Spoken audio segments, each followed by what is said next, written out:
A Venezuela vive um ponto crítico em sua história política e social em 2026. Apesar da recente derrubada do presidente Nicolás Maduro em uma operação militar controversa liderada pelos Estados Unidos no início de janeiro, especialistas e observadores internacionais alertam que a guerra contra o chavismo, a corrente política que domina o país desde a eleição de Hugo Chávez em 98, não terminou e nem está próxima de um encerramento definitivo. Antes de continuarmos, lembre-se de se inscrever no canal e ativar o sininho. Assim, você recebe todos os próximos vídeos e acompanha nossas análises com prioridade.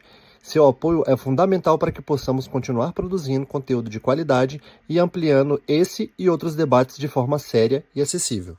Para compreender o que está em jogo, é preciso voltar às raízes do chavismo. Hugo Chávez consolidou um projeto político que combinava ideologia bolivariana com poder estatal centrado no Partido Socialista Unido da Venezuela, transformando o governo em uma estrutura de controle político, econômico e social muito além de um simples partido político.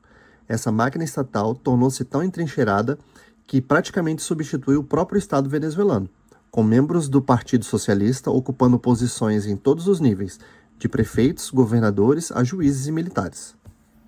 Mesmo após a expulsão de Maduro do poder, o núcleo do chavismo permanece intacto. As Forças Armadas e os aparatos de segurança, que sempre foram pilares de sobrevivência do regime, continuam influentes dentro do país.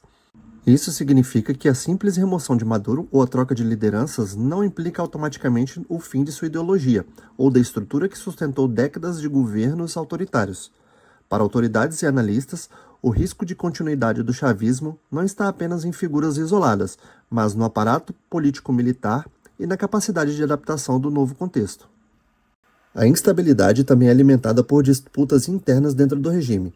Após a captura de Maduro por força dos Estados Unidos, Delcy Rodrigues, ex-vice-presidente e aliada de longa data, foi instalada como presidente interina. Ela segue exercendo influência significativa sobre as instituições, incluindo setores do aparato de segurança e de inteligência. Sua ascensão gerou críticas, inclusive de parte da oposição e de países que esperavam uma transição mais clara para lideranças democráticas. A situação se complica ainda mais pela presença de diferentes facções dentro do Partido Socialista e das Forças Armadas. Líderes como Diosdado Cabello, tradicional comandante político e figura poderosa, continuam a mobilizar o apoio e podem influenciar decisões estratégicas no futuro próximo. Essa fragmentação interna é uma das razões pelas quais muitos especialistas consideram difícil a morte definitiva do chavismo, mesmo após um golpe de liderança. Outro ponto essencial é a percepção pública dentro da Venezuela. Mesmo diante da grave crise econômica, hiperinflação e repressão prolongada, parte da população ainda guarda memórias da era chavista, como um período em que políticas sociais semelhantes à de Chávez reduziram a Venezuela à pobreza extrema. Esse legado sociopolítico não desaparece com a queda de uma liderança. Ele molda narrativas e identidades políticas profundamente enraizadas. Essa dimensão cultural e histórica explica por que muitos venezuelanos não veem a perda de Maduro como um fim de um projeto que dominou a vida política do país por quase 3 décadas. No plano internacional, a intervenção americana defendida pelo presidente Donald Trump como parte de sua estratégia de combate ao narcotráfico e reestruturar relações energéticas e políticas na América Latina tem sido recebida com enorme controvérsia. Para críticos, a ação americana marcada por bombardeios, incursões e subsequente captura de Maduro não representa um esforço claro por democracia, mas sim uma tentativa de reposicionar os Estados Unidos como potência hegemônica regional, com interesses diretos na produção de petróleo e na influência geopolítica hemisférica. Enquanto o governo Trump e seus aliados nos Estados Unidos enfatizam que o objetivo é promover uma transição democrática, organizações de direitos humanos e especialistas internacionais argumentam que a operação militar prejudica a soberania venezuelana e cria um precedente perigoso de intervenção que pode reforçar narrativas autoritárias dentro do próprio regime chavista.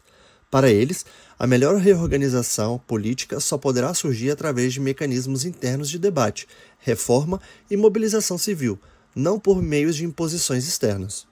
A oposição venezuelana, fragmentada por anos de repressão e perseguição, enfrenta agora o desafio de se reorganizar sob um novo contexto.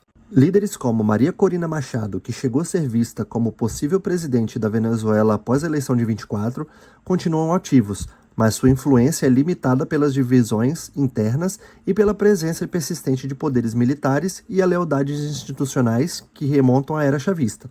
Alguns opositores veem nessa transição uma oportunidade de consolidar um caminho democrático, mas muitos alertam que sem reformas estruturais profundas, incluindo reestruturação das Forças Armadas e do aparato judicial, não haverá uma mudança real. A arma mais poderosa do chavismo pode não ser apenas o controle militar, mas a capacidade de se reinventar. Em muitos países com longos regimes autoritários, o que realmente define a sobrevivência ou a queda de um movimento político é a adaptação às circunstâncias. E o chavismo tem mostrado essa capacidade ao longo de décadas. A substituição de Maduro por figuras como Delcy Rodrigues pode ser vista por alguns como uma derrota, mas para muitos dentro do sistema é apenas uma nova configuração do mesmo projeto. Essa flexibilidade institucional, combinada com fragmentação da oposição e as complexas manobras internacionais, cria um cenário em que o chavismo não está morto, apenas em transição. Em última análise, a crise venezuelana de 2026 mostra que derrubar um líder não é sinônimo de derrubar uma ideologia ou desmontar um sistema de poder. O chavismo pode ter perdido seu chefe mais visível, mas seus alicerces, políticos, militares e sociais, continuam influentes. E até que esses alicerces sejam realmente questionados e transformados, a guerra contra o chavismo continua, de formas novas, mais sutis, mas ainda profundamente presentes. Esse conteúdo é meramente informativo e pode conter erros em seu roteiro. Para mais vídeos como este, ative o sininho e siga o canal.